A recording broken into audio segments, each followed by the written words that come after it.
zikabidhi heshima zao.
Karibuni, karibuni. It's our final day. Who could have said we can come this far? Siku ya mwisho, the 39th day, by the grace of God, having called after the name of our God every morning, and the Lord has been faithful even to bless us, even to walk with us. And I bless the name of the Lord that his faithfulness, his care has been upon us. And so we bless the name of the Lord for his faithfulness. Amekuwa nasi, ametujalia, ametuneemesha, na mkono wake umekuwa juu yako, juu yangu. Glory. Hallelujah. Praise the Lord. Mungu apokee sifa, heshima na utukufu. Behold, that 39th day, finally, by the grace of God, we bless the name of the Lord that we can be here. Mungu ni mwaminifu. Mungu anatuwaza mawazo mema. Karibuni sana, tumalizie pamoja. Who is like our God? No one. We began on 2nd of January and today is 9th. Tunaenda kuingia hiyo siku yake ya mwisho kesho, by the grace of God. Hallelujah.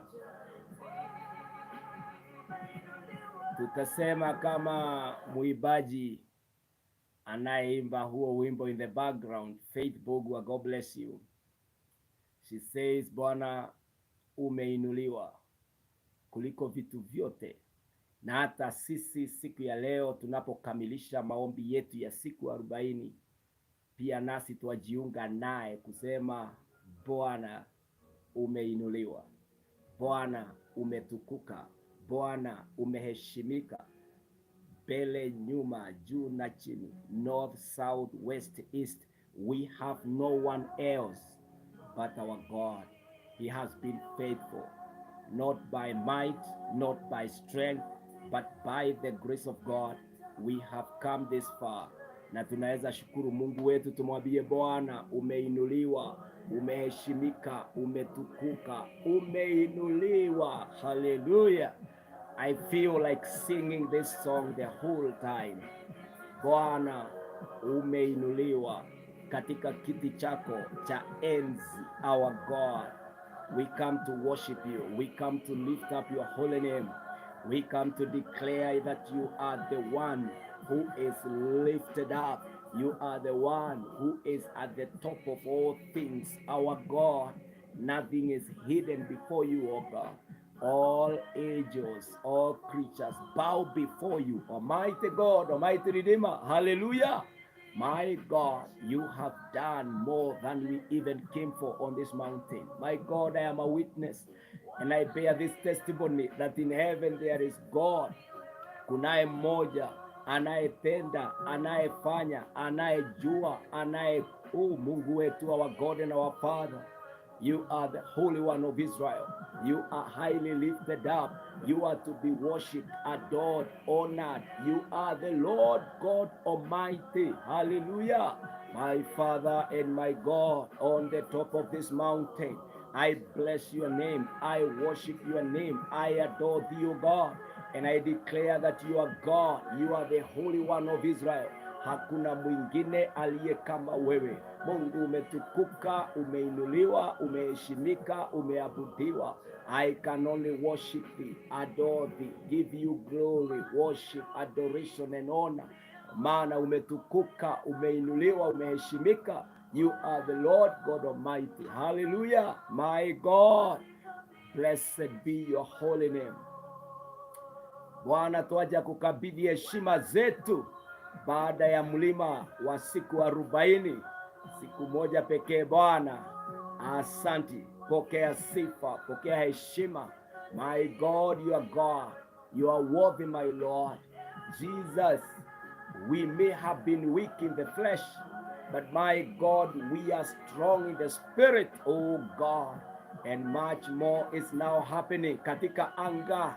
Umetupangia na mawazo yako ni mema. Bwana, twajikabidhi kwako asubuhi ya leo.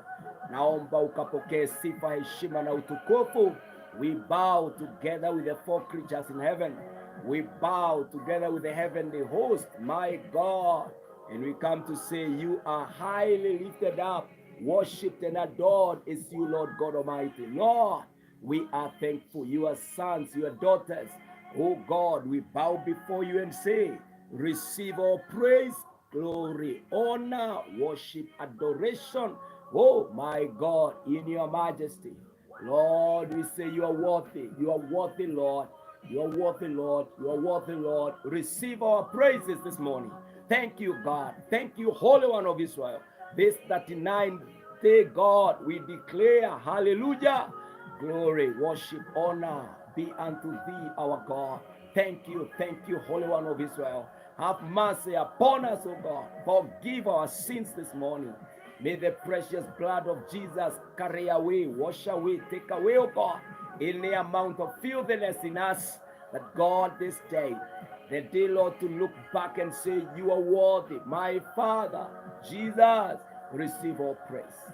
In Jesus' precious name, Lord, we surrender before thee. Hallelujah, hallelujah, amen, oh God. Blessed, worshipped, adored, lifted up is you, Holy One of Israel. Ni asante Bwana kwa kutotumaliza katika mlima huu. Ni asante Bwana kwa kutotutenga, my God. In our filthiness you still loved us, my Lord. As we climax this journey, my Father, I pray 2024 is ours for thanksgiving, is ours for celebrations, is ours for great things, my God. Unlimited performance, unlimited performance, unlimited performance, my God. This year, hallelujah, we get it from thy hands. We get it from the source. We get it from thee, my God. Blessed, glorified is you, Lord God Almighty. I worship thee, I adore thee, I give you glory, adoration and honor. Ni wewe Mungu umetukuka. Asante Yesu, asante Yesu, asante Yesu. In Jesus' precious name, I thank thee. Hallelujah, hallelujah. Hallelujah, Lord. Blessed, worshipped, adored is you, O God.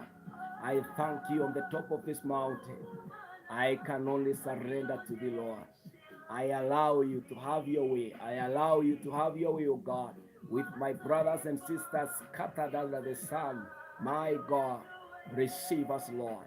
Do it, oh God. Do it for us. Do it for us, oh God. This year, do it for us. In view of your mercies and compassions, oh God, we worship you. We adore you, Lord. We lift up your holy name. We declare you are God.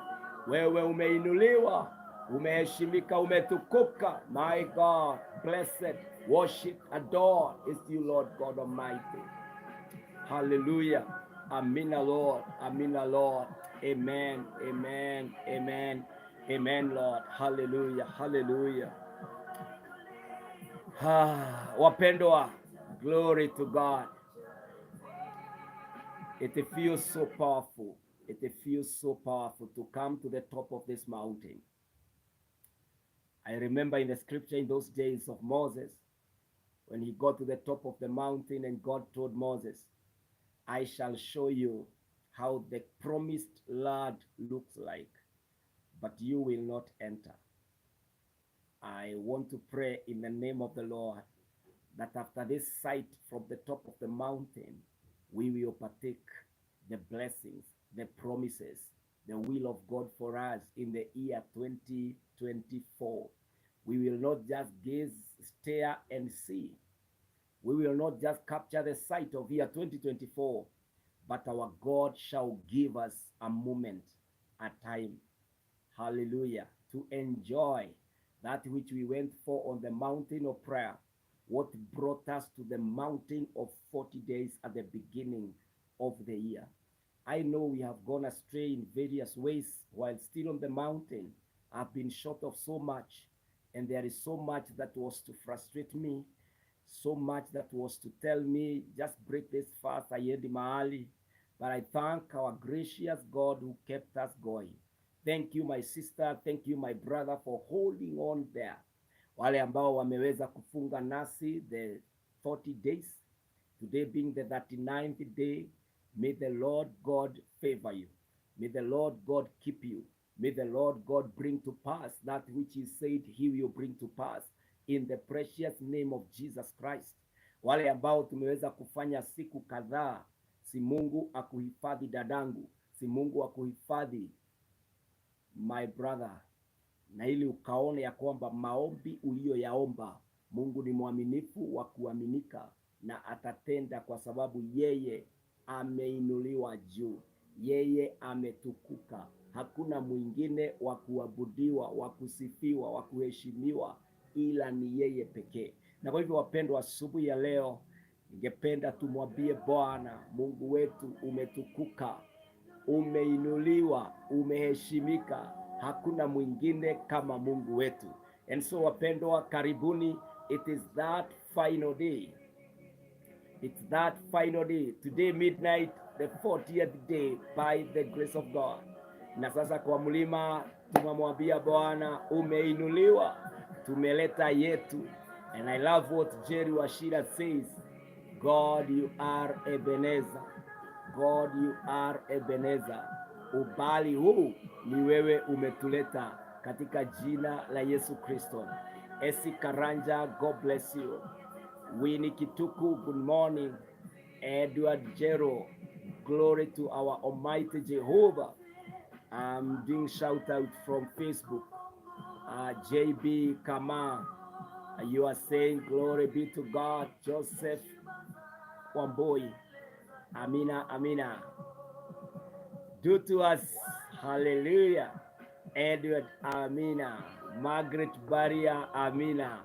And we thank the name of the Lord for his faithfulness, kwa sababu amekuwa mwaminifu. Even them that are on YouTube, may the Lord God bless you so much, even for tuning in 39 days now by the grace of God. And we bless the name of the Lord that each mountain, each day we came over to this mountain. We called after the name of the Lord. And so this morning, wapendwa, at the climax, at the top of this mountain, I know we are overflowing with anointing. I know you can feel the mountains are on the move, because our faith is no longer the same again. By the grace of God, Mungu anatenda, Mungu anafanya, Mungu anajidhihirisha, na Mungu wetu anajionyesha kwa sababu ni mwaminifu wa kuaminika. And so we thank the name of the Lord this morning for his grace, his favor, his preservation, his preserving power, even to this extent.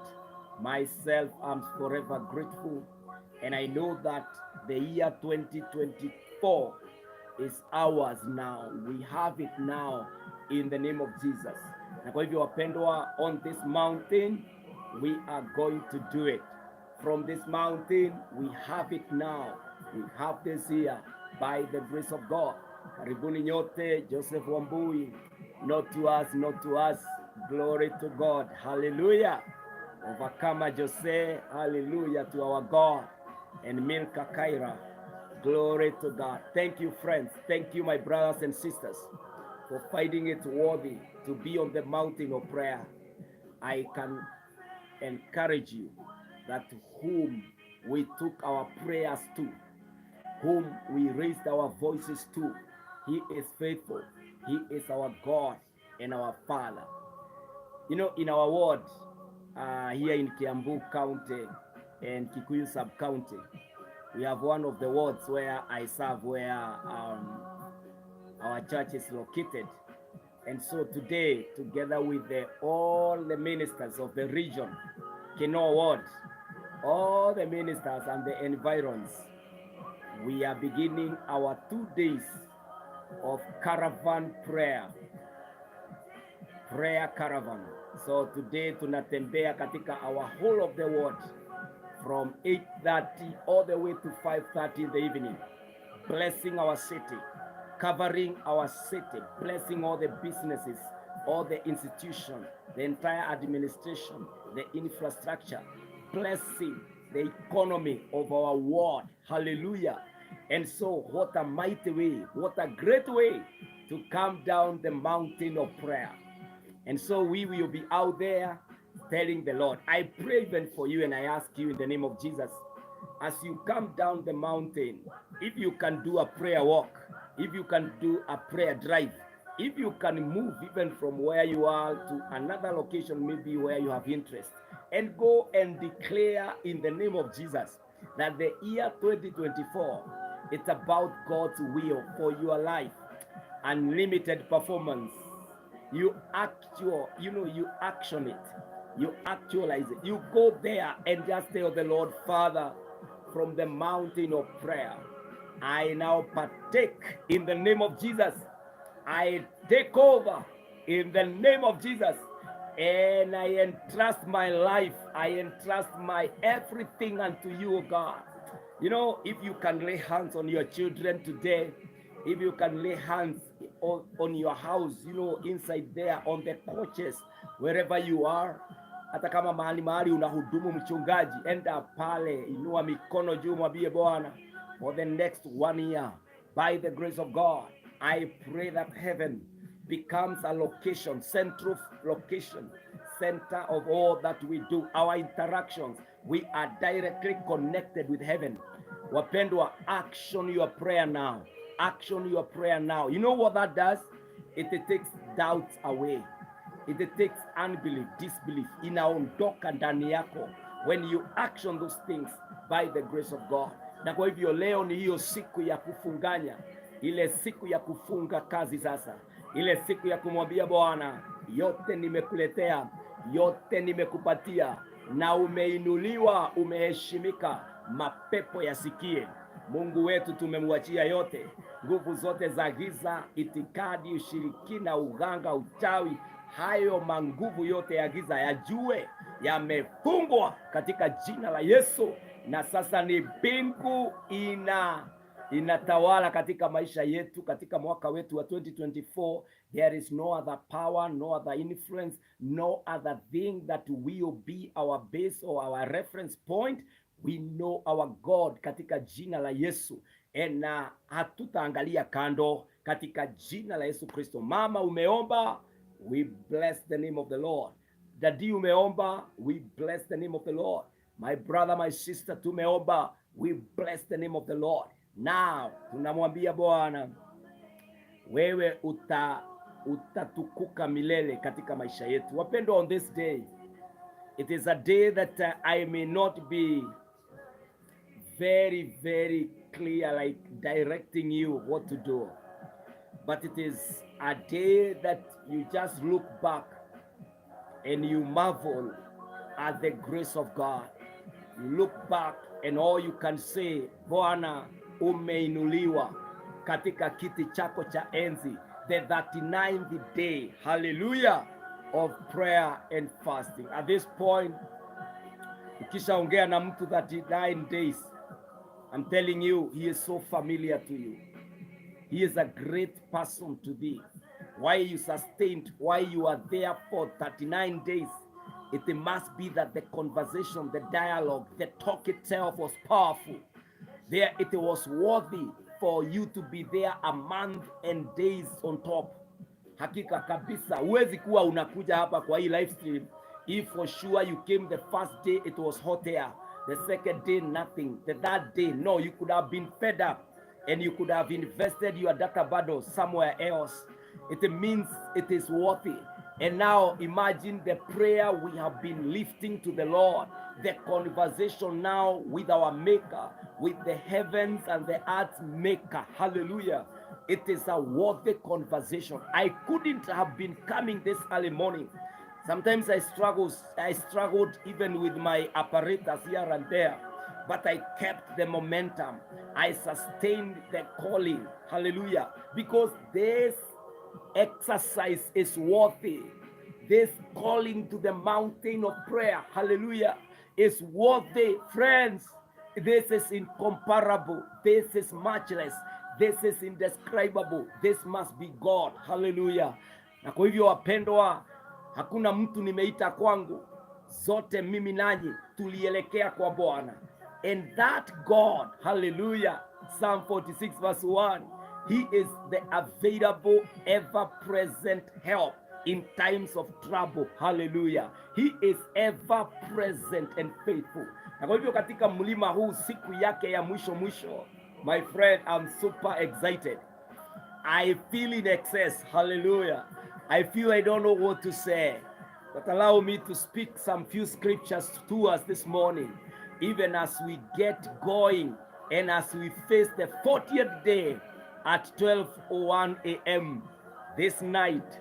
When we hit the 40th day, today we have a very powerful half kesha from 8 p.m. all the way to 12 a.m. Hallelujah. Tonight, telling the Lord, we leave it all to you. We leave it all to you. Hallelujah. Hallelujah. Praise the name of the Lord. And our topic tonight will be limit the limitations. Limit the limitations. So tonight, make sure from 8 p.m. you are plugged here, or you come physically at Voice of God Church and Ministries for around 3 hours. We will be soaking. We will be at the feet of the cross, telling Jesus from here, we began our journey.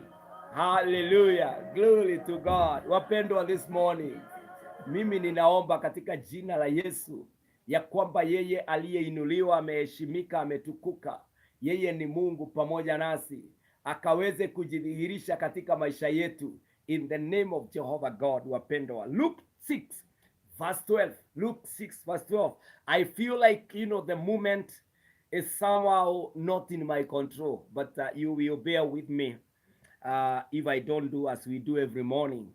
It's only that I have never felt what I'm feeling, today about the 39th day, by the grace of God. Hallelujah. Amen. Luke 6 and verse 12. The Bible says, one of those days, Jesus went out to a mountainside to pray and spent the night praying to God. One of those days, Jesus went out to a mountainside to pray and spent the night praying to God. Jesus went out to a mountainside to pray. Jesus, while in this flesh, he went out there and prayed. Wapendwa, if Jesus prayed, Let us keep praying. Let us not give up in prayer. That these are the words from the mountain as we hit the climax, as we clock the time, as we get to the finish line, that Jesus went out to a mountainside to pray. This is not John. This is not Mary. This is not China. This is not Indian. This is not American. This is not Africa. You know, the Son of God. Hallelujah. He went to pray. All of us, don't stop praying. If Jesus himself was able to achieve his ministry, let us persist at the place of prayer even after the 40 days tonight. Katika jina la Yesu Kristo, don't neglect the place of prayer. Don't neglect the call on prayer. Don't neglect that time of prayer in any way, my sister, my brother. Keep there. Keep asking the Lord, my Father, my King. Your son is here. Your daughter is here. Now, my God, come through.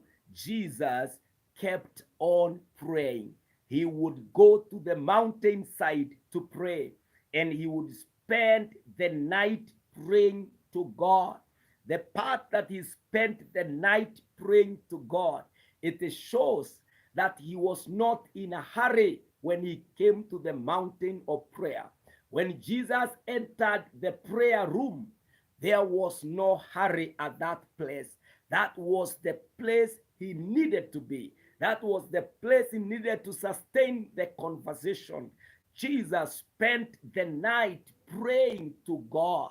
I pray that we are able to sustain the prayer anointing, the prayer momentum, the prayer capacity, that on this mountain hatutaomba alafu tunaachilia. Hapana, tunaambiwa ya kwamba Jesus himself would go to a mountainside and pray, and we are told that he spent the night praying. Alitumia muda wake kuomba pale katika ule mlima. Jesus kept on praying. Jesus was there interceding and praying. No wonder when Jesus was given the 2 fish and the 5 loaves of bread, Jesus aliangalia juu akashukuru Bwana na mikate ikaongezeka, because he had been on the mountainside and he had spent the whole night praying. What do you expect on the ground?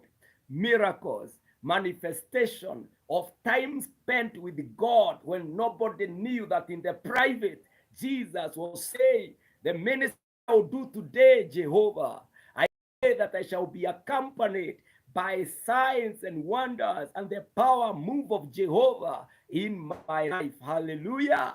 And so, wapendwa, as we come down the mountain, let us not fail the mountain. You should keep the mountain serviced, keep the mountain frequented, keep the mountain visited now and then. Usihame ati wakati unarudi kwa mlima utakuta miti, majani imemea, hata jia uikubuki. Hapana. Make sure that you frequent the mountain. Make sure that you are regular, that you are a person who visits the mountain. Jesus, one of those days, Jesus went out to a mountainside to pray and spent the night praying to God. Wapendwa, make sure that you keep praying. Wakati unaangalia kwa nyumba yako unaona mambo vile inaenda, go to the place of prayer and service that place with the prayers, with your tears, with your substances. Unasema leo kama Ijumaa, leo kama siku fulani kwa wiki, tutakuwa tunafunga na familia yangu, hata kwa kazi yangu. If you are CEO, if you are colleague somewhere, munaungana na mtu mwingine ambaye ako serious, unamweleza situwe na siku moja ya kuombea kampuni, situwe na siku moja ya kuombeanga hii institution, situwe na siku moja ya kuomba katika jina la Yesu. Neighbors will come together. They will say in our neighborhood, in our plot, mahali tunaishi, tutashikana tukiwa wawili, tutakuwa tunaombea mji wetu hapa in our neighborhood. In the cities watu watashikana, wachungaji watashikana. Hallelujah. Here in our ward Kinoo Pastors Fellowship tumeshikana sana, na ndio maana leo tunaenda kubariki mji wetu, na kesho Kinoo ward from 8:30 a.m. all the way to 5:30 p.m. tunaenda kuombea mji, na kesho the same way we will saturate our city, we will commit our city to the hands of God, bless the businesses, the institution, the infrastructure, the administration, the churches. We will be going round dedicating our city to the Lord. Ninaomba baada ya huu mlima ya kwamba kuna watu wataungana na watashikilia, watamwambia Bwana, tutakuwa tunaomba katika jina la Yesu. Jesus would retreat the mountainside and spend the night praying. Wapendwa, naomba kuna familia watasema hata kama tunaishi Barianti, tutakuwa tunaenda live on WhatsApp, tutakuwa tunaenda live on Google, tutakuwa tunaenda live on this, tunaomba pamoja, tutakuwa na muda wa kuomba, tutakuwa tunafunga siku hii na tunajiombea, tunakabidhi. Hata nyakati kama hii taifa tuko na mambo mengi, watu wanaungana pamoja, wanasema leo tunaombea State House, leo tunaombea this government ministry, leo tunaombea economy, leo tunaombea security, leo tunaombea mashule yote ya nchi na taifa letu, leo tunaombea hii. Watu watakuja pamoja. After 40 days something must be born here, friends. Sio mambo ya kawaida, hapana. Maandiko imetuambia Jesus would go to a mountainside to pray, and he spent the night praying to God. Hallelujah. Make sure that there is a certain discipline you have acquired, you have developed in this 40 days tonight, in the name of Jehovah God. Wapendwa, tusiachilie mlima, tusiachilie maombi, tusiachilie kutafuta uso wa Bwana. Hallelujah. Hallelujah. In Luke 18 and verse 1, the Bible says, then Jesus taught his disciples a parable to show them that they should always pray and not give up. Hallelujah. Luke 18 verse 1, then Jesus taught his disciples a parable to show them that they should always pray and not give up. Wapendwa, as we come down the mountain, tunapofunga virago na kuanza kushuka kwa huu mlima, make sure that you remember Luke 18 and verse 1, that Jesus taught a parable. Na utaisoma pale of a woman whose justice had been taken away, but she kept going to this evil judge, seeking her justice. Persistence was her name. Every day at the gate, knock, knock, knock. Every day, knock, knock, knock. Every day, knock, knock, knock. Until this unjust judge said, this woman wears me out with her persistence. Let her be given her justice. Yesu akasema na tuwe kama yule mama. Akasema kama yule mama alipata haki kwa mtu ambaye hana haki, how about we ambao tumemwamini Bwana aliye na haki? Si tutajibiwa maombi yote? Wapendwa, frequent the mountain. Be a person who is known that you come to this place on regular basis. You are on the mountain of prayer. Unaita Mungu, unaaminia Mungu na unalilia jina la Mungu katika mlima huu in the name of Jesus. Wapendwa, na waombea that you will not give up on the mountain. You will not give up praying. Hata kabla haijafika kwa mchungaji na sikafike mbele ya Bwana, kabla hujapigia mchungaji kumwambia simama na mimi, si tayari magoti yako yanauma kwa sababu umeyapiga mbele za Bwana. Mpaka sasa unaitisha reinforcement, unaitisha wengine wapatane na wewe, lakini usiachie wengine ati ndio wana initiate your own dream. Hapana, they may hijack it, they may destroy it, they may do away with it. Na kwa sababu sisi tunajua jinsi ya ku remain floating, vile ambavyo tunajua jinsi ya kuweka watu ni kama una sound how they are expecting. Mtu ananipigia simu, Pasisi usimame na mimi, namwambia kila siku nasimamanga na wewe, na kumbe hata sikukubukangi. You are in the category of others. Mungu kubuka the others. My friend, you need to first of all take yourself seriously. Take your details seriously. Take your career seriously. Take your family seriously. Take your business seriously. Take your health seriously. First of all, take yourself there. Hapo kama kuna njia ya kujipeleka, kabla huja consult the brokers, wewe fika pale mbele, uliza uzito wa lile jambo, mwambie Bwana, mtoto wako yuko hapa, ninahitaji kustahimili yale ninapitia, ninahitaji maono zaidi, ninahitaji busara, hekima zaidi, ninahitaji Bwana unitembelee, unifanyie hili na lile. Make sure that you do not give up on prayer. Giving up on prayer is giving up on yourself. Stopping to pray is stopping yourself. Shelving your prayers is suspending. It's like stopping your vision, stopping your life. I pray that you shall keep at the place of prayer. You shall not be talked out. You shall not be called out. You shall not be drawn back. You will not drift away from the place of prayer, but you will be so consistent and persistent at the place of prayer. Hey, mchungaji, usitoke pale kwa mlima. Usiachie intercessory team ati wao ndio wanaomba huko. You are a member of that team. Wapendwa, usiachie ati kwaya leo ni nani anasimama katika mwanya. Hapana, huenda hata atakuwa na mambo mengi ambao hawezi sema.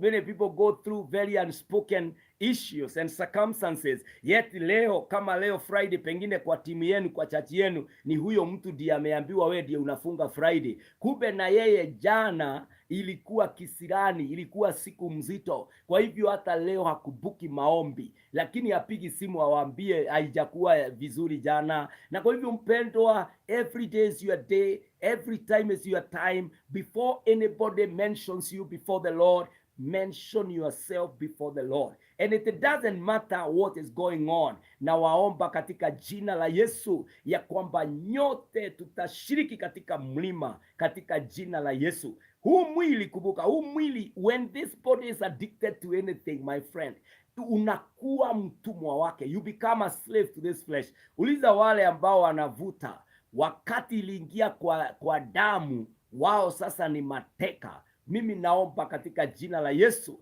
ya kwamba ule umateka wa mwili huu, zile matamanio za dhambi, they will not overcome, they will not erode away your relationship with the Lord, your desire with the Lord. Let hata mawazo ikiwa machafu, hata ukianguka kwa dhambi, wacha uambiwe na mawazo yako na roho yako, siurudi kwa Bwana, siurudi nyumbani. That is how addicted to God we should become. Lakini don't justify sin useme I am weak. Unajua ni mambo ya flesh. My friend, it will erode you away. It will take away your destiny. I pray with us this morning, wapendwa, that we will frequent the mountain. We will be daily visitors. We will be the people that live on the mountain of prayer. So Jesus said, you should always pray and not give up, in Luke 18 and verse 1. And Apostle Paul tells us this way in Colossians 4 verse 2.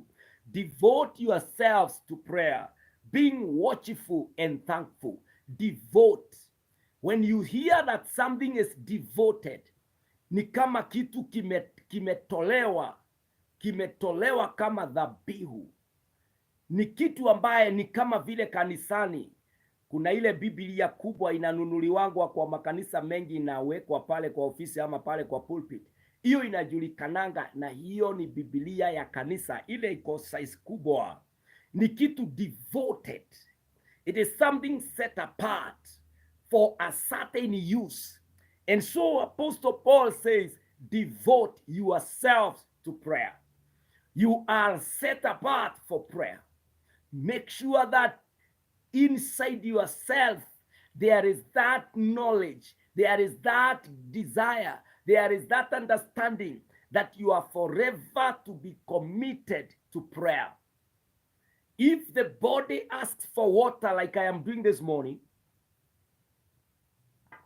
if your body needs food, like the way I'm looking forward to breaking the fast tomorrow, and I'm looking forward to the body saying, now I will be eating. The same in the life of prayer. You should be devoted. Paul says, devote yourselves to prayer, being watchful and thankful. Hallelujah. Keeping watch that your destiny is not affected, your destiny is not contaminated, your destiny is not suspended or defiled. Keeping watch that nobody interferes with your sons and daughters. Keeping watch that nobody interferes with your company. Keeping watch that nobody interferes with your faith. Being watchful and thankful. Kila wakati ukimshukuru Bwana na ukimwambia Baba, si ninakushukuru, si ninakusujudu, si ninakuabudu wewe uishie milele. Na kwa hivyo wapendwa, as we come to the climax of prayer, you must always keep praying. That is number one. We are taking the precautions. Wakati tunashuka kwa huu mlima, as the Lord will do it. Now on our end, number one, do not stop praying. Do not slow down at the place of prayer. Do not desert the place of prayer. Number two, hallelujah, as we come to the climax, as we are about to break our fast tonight, wapendwa, let us work on our faith. The Bible says in Hebrews 11 verse 6, and without faith, it is impossible to please God. Impossible to please God. Because anyone who comes to him must believe that he exists and that he rewards those who earnestly seek him. Hallelujah. And without faith, it is impossible to please God. Because anyone who comes to him must believe that he exists and that he rewards those who earnestly seek him. I pray with us this morning in the name of Jesus Christ, ya kwamba our faith will grow. Where does faith come from? In Romans chapter 10, the scriptures tell us that faith comes by hearing, and hearing the word of God. My friend, this is why I come to you with the word of God every day. Because our faith is what works. Prayer doesn't work. Prayer opens your eyes. Prayer reveals to you the journey. Prayer shows you the giants on the way. Prayer shows you the mountains on your path. Prayer shows you how far the journey is. Prayer shows you the valleys. Prayer shows you the rivers. Prayer shows you your enemies. It opens your eyes and shows you that it is not easy in this side, but it is the faith that moves the mountains. It is the faith you have built that will shut down the powers of darkness. It is the faith that fights the battle. Hallelujah. And so you must have faith. Faith is the substance of the things hoped for, not yet seen. That you know you are hoping God will do this. And you are speaking to that future saying, in year 2024, I am healed. Year 2024, my family is at peace. Year 2024, I am rising at my place of service and ministry. Year 2024, my visibility is real in the name of Jesus. Faith tells you so. Because you know the maker of the heavens and the earth is our Father. We understand who he is, what he does. And so when you speak to your faith, when you build your faith, when you keep the word of God alive within you, my friend, your prayers will come to pass. Make sure that faith is not neglected. Make sure that you keep reading the word of God, because faith comes by hearing, and hearing the word of God. Make sure that you become a faithful student, a faithful disciple after the word of God. Ever read your Bible, even on your screensavers, put that particular scripture there. Every morning memorize a scripture, or even within a week sema nitakuwa nafanya 3 memory verses, because that will advantage your faith. You will not be citing your feelings. You will not just be in tears pale kwa maombi at the place of prayer. Let the conversation be alive, telling the Lord, Father, your promises are that whoever calls unto the name of the Lord, hallelujah, una cite the word of God. You tell the Lord, them that know their God, they shall do exploits. My God, I am here. I am an avenue.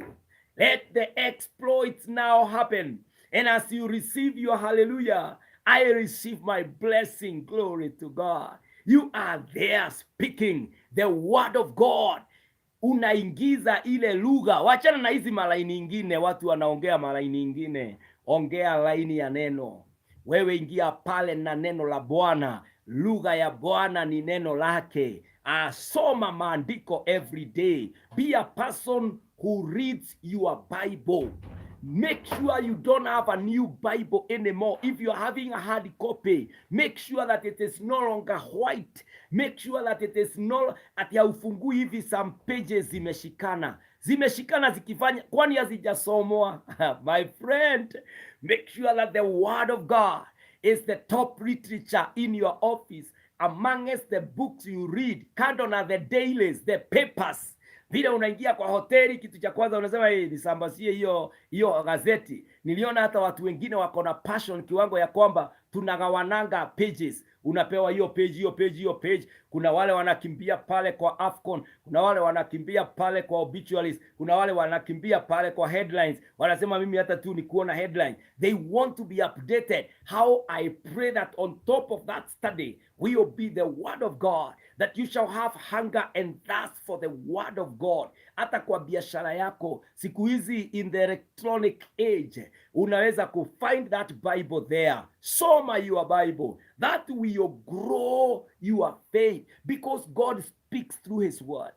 God speaks through the scriptures. You must be well versed with the word of God. Na ndiyo maana I've made it a decision, even in the ministry I do, even in the live stream that I do, I will be bringing the word of God, because faith comes by hearing the word. And when you have faith, you will be able to please God. And then the mountains will move by the power of the word of God. Your children, fanya devotion na wao. Fanya devotion na watoto wako. Ni nani sasa atawasomea?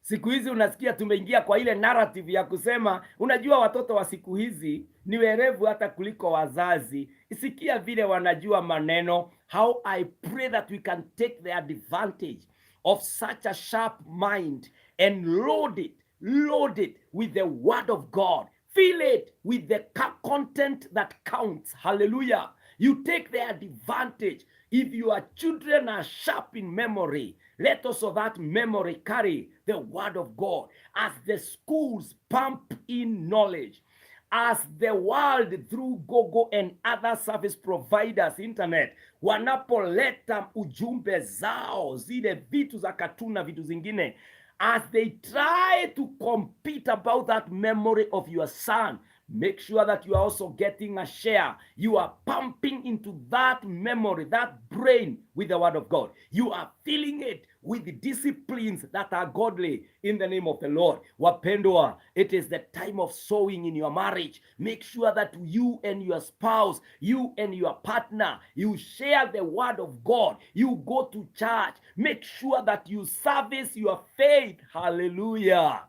Unajua watu wanakumbukanga nyakati ngumu katika ndoa, katika safari, lakini hawakumbuki nyakati nzuri, kwa sababu pengine hata sio nyingi. Naomba ya kwamba the word of God, you will be sharing this word of God even during the day. Text your partner, unamwambia by evening, si you memorize that this scripture ya kwamba tukionana utaimemorize, mimi nitaimemorize. Just let's be a one another's keeper. Tunasaidiana. Let the word of God saturate us, because without faith it is impossible to please God. That is what the scripture is saying, Hebrews 11:6. Without faith it is impossible to please God. I pray today as we come down the mountain, you will pray that prayer and tell the Lord, Father, I ask that you may grant me the desire, the discipline to love, to read, to cherish your word, that you will have a Bible. You can even literally buy a copy of a Bible. You will be putting it on the table, and every day you see it, you turn the pages, and you can also download, that particular template or a manual, an instructor that can help you to read your Bible in 1 year, or you can go there and look for how to do my daily devotions in this year. There are 1,000,001 there. Huwa tunakibia many sites, how to become a millionaire within 365 days, how to overcome the enemies of your dream. Huwa tuna Google all those tough topics. Today, go and Google something about how to read effectively my Bible. Go there and ask what is the best version that is very close to the original scriptures. Unaenda pale una Google, how can I challenge my indisciplined life with the discipline of reading the word of God? Yani unaangalia such things. Ndio nina recommend as we come down the mountain. Remember I said, do not give up on prayer. Number 2, you make sure that your faith is strong. And number 3, the Bible says this in James 5:16. You must deal with your sin. Make sure that you don't live a life of sin. Make sure that you deal with your sin every day, on daily basis. Deal with that sin. Don't justify any sin. Don't try to massage any life of sin, any kind of sin. Make sure that you deal with your sin. The Bible says in James 5:16, therefore confess your sins to each other and pray for each other so that you may be healed. The prayer of a righteous person is powerful and effective. Confess your sins on daily basis. Don't allow any sin to grow and mature in you. Don't allow any sin to make you a slave and an addict. Kataa kabisa to be addicted, to be shaped to that particular direction. Hapana, kataana na maisha ya dhambi. How do you do this? When you go to church and you receive a rebuke, make sure that you stay rebuked. Deal with that sin. Don't allow that sin iweze kukubeba. Unajua wakati mwingine unaingia kanisani, kuna hubiriwa word, na ukiangalia kwa scripture ni the same. Ni hiyo word inasema do not covet. Kwa hivyo mchungaji anasema pale, leave other people's property to be other people's property. Don't be jealous. Do not covet. Kwa nini unashikwa na hii? Kwa nini your attitude ina change? Alafu wewe unasema pastor ni mimi anaambia, ananioneanga sana, kwani ni mimi tu pekee? My friend, don't allow sin to be housed in you. Make sure that in your premise there is no excuse, there is no place ambayo utasema ati hapa ndio dhambi inakaanga, ati mimi nimezaliwa kwa dhambi, nitaishi kwa dhambi. Hapana. Confess. Dawa ya dhambi ni kuitubu, ni kuikiri, ni kuiangalia na kuisema, unajiondoa ndani yake. Make sure that in you there is no sin ambayo unaiweka ndani yako. The scripture tells us in Psalm 68 verse 18, if I had cherished sin in my heart, the Lord would not have listened. If I had put sin within me, hata hii maombi Mungu angesikia. Na kwa hivyo wapendwa, dhambi ikaondoke kabisa, na tuombe Mungu ajionyeshe. Na wapendwa, tunapokamilisha jambo la 4 ambalo ni la muhimu tunaposhuka katika mlima huu, it is in Philippians 4 and verse 6. Do not be anxious about anything. Philippians 4 verse 6. Do not be anxious about anything, but in every situation, by prayer and petition, with thanksgiving, present your request to God. Do not be anxious about anything. After this 40, stop the worries, stop the troubles, stop the anxiety. Now, leave it to God by prayer and petition with thanksgiving. Make your request known to God. Mpendwa, tunaposhuka kwa mlima huu, make sure ya kwamba neema ya Bwana imekutosha. Do not be anxious, and make sure that your attitude of asking for anything is clear. James 4 verse 2, you desire but do not have, so you kill. You covet but you cannot get what you want, so you quarrel and fight. You do not have because you do not ask God. You do not have because you do not ask God. Keep taking your petition, your prayers to God, and thanksgiving unazipeleka kwa Bwana. Na wapendwa, keep believing that the Lord will come through. In Mark 11:24, therefore I tell you, whatever you ask for in prayer, believe that you have received it and it will be yours. Finally, Mark 11:24. As I conclude with us this morning, hallelujah, the most beautiful morning, the 39th day on the mountain of prayer. It's a weekend, hallelujah, it's a Friday. Mark 11:24. Therefore I tell you, whatever you ask for in prayer, believe that you have received it and it will be yours. Hallelujah. Believe that you have received it and it will be yours by the grace of God.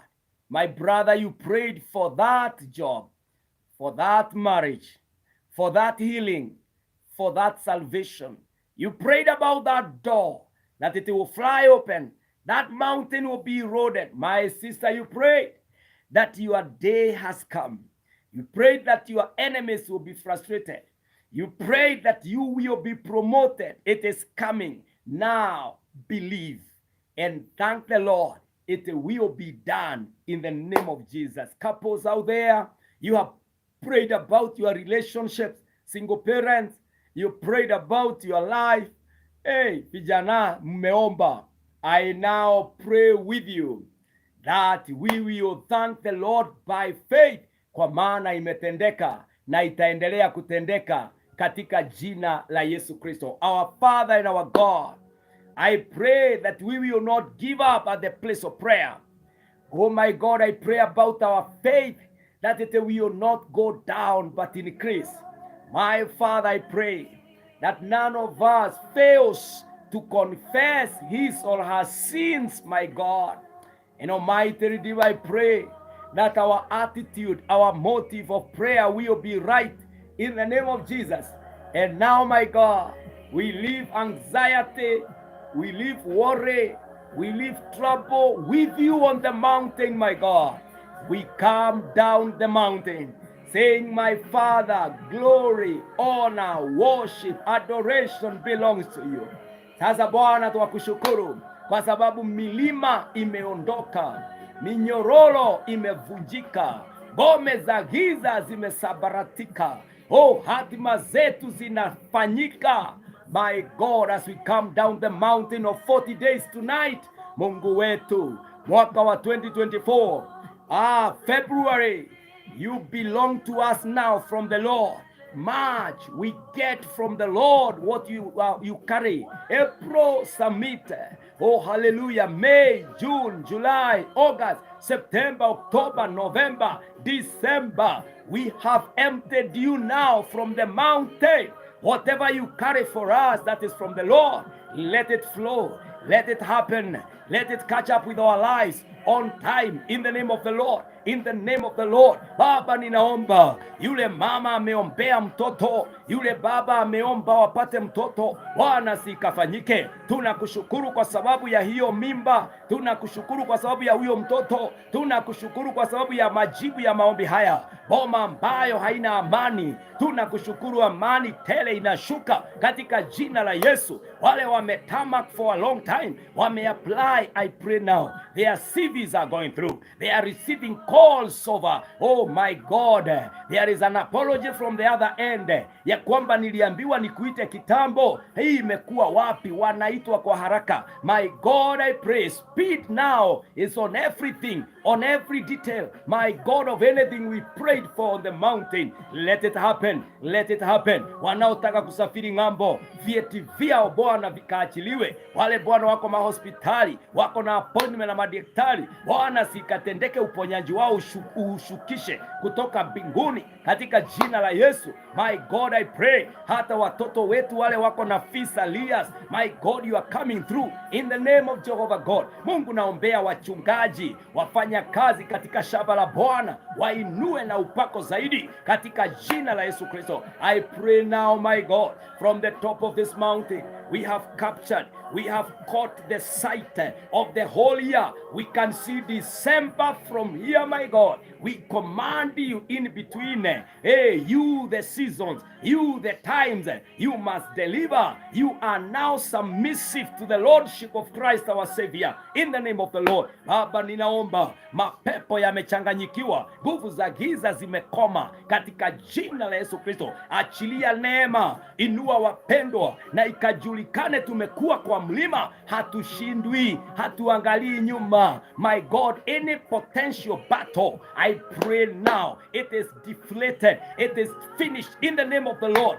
No weapon fashioned against your people will prosper in the name of the Lord. Naombea hizo kampuni zinaendelea, hizo biashara zinaendelea. Naomba Bwana, familia na jamii zimeinuliwa na Bwana. Naomba Bwana, Mungu wetu, si utembee nasi hata tunaposhuka kwa huu mlima. Ni asante kwa maombezi ambayo yanaendelea leo. Hata wale wanaenda kwa mlima siku ya leo kwa prayer centers, wengine wanafungia mahali walipo, Bwana, si ushuke uwatembelee. Thank you, oh God. Thank you for you have done it. Thank you for you are doing it. Thank you, God, for entrusting us with the results of this prayer. We glorify you, Lord. We honor you, Almighty, and we give you praise, worship, and adoration. They belong to you. Ni asante Baba, ni asante Mwokozi. Umeinuliwa, pokea heshima na utukufu. Thank you for 2024. Thank you for the longest journey, 40 days, oh God, on the mountain. Tuwakushukuru, tuwakuheshimu, na tuwasema ni asante Bwana. Tuhifadhi hadi December 2024. Tuangalie nyuma tena, tuseme hakika Mungu wa siku 40 is our God. You the Lord who came through for Jesus after 40 days. For Moses after 40 days. My God, for Elijah after 40 days. Naomba Baba, si sasa ikajulikane you came through for us after 40 days. Thank you, Almighty. Thank you, Redeemer. We glorify you, Lord. And thank you for everything we got here from here. We got it from you. Let it be permanent in the name of the Lord. This is my prayer of faith together with my brothers and sisters. And now to you who is all able to do more than we can pray or imagine. To you be glory, honor, and majesty. To you alone we run to, my God. Father, we cannot exhaust who you are. My God, we surrender our cases. And now we ask you, may thy kingdom come and thy will be done. In Jesus' name we pray, we trust, and we surrender all unto the Lord. Amen, amen, amen, amen. Hallelujah. Wapendwa, si Mungu akawabariki na neema ikawatoshe, na mkono wa Bwana uwe pamoja nanyi. As I reiterated, as I said, today we are having a very serious kesha. It's a half kesha from 8 p.m. all the way to 12 or 1 a.m. Mbele za Bwana, as now we leave everything to the Lord, and then we shall be able to break our fast together. Bwana wabariki, Bwana waneemeshe, na mkono wa Bwana uwe pamoja nanyi. Pia for those ambao you live within Kino environs, today we have a very serious prayer day. We have a caravan of prayers. We shall be moving from station to station from 8:30 a.m. all the way to 5:30 p.m. in the evening. Tunakuwa tunaombea Kino on the right hand side as you are coming from the city, and on the left hand side tutakuwepo kesho for another whole day. Kwa hivyo ninawaalika, as we take over the city, as we surrender all to the Lord, as we commit all to the Lord. Na kwa hivyo kama itawezekana, na kuomba ya kwamba ujiunge nasi, na ili Bwana akatuneemeshe katika jina la Yesu Kristo, na tukaweze kupata nafasi ya kushukuru Bwana na kupeana uongozi, uchumi, utawala na baraka zote kwa Bwana katika mji wetu, in the name of Jesus. If you are pastor, join us. If you are Christian, join us as we shall be going around praying and committing the soil to the Lord. Mungu akawabariki. Ninawapenda. Tuonane nanyi hapa hapa mwendo wa saa 2 jioni katika mkesha wetu wa kusema asante Bwana kwa kutuhifadhi katika mlima huu na kutujalia. God bless you. God be with you. Ninawapenda. Thank you for keeping it.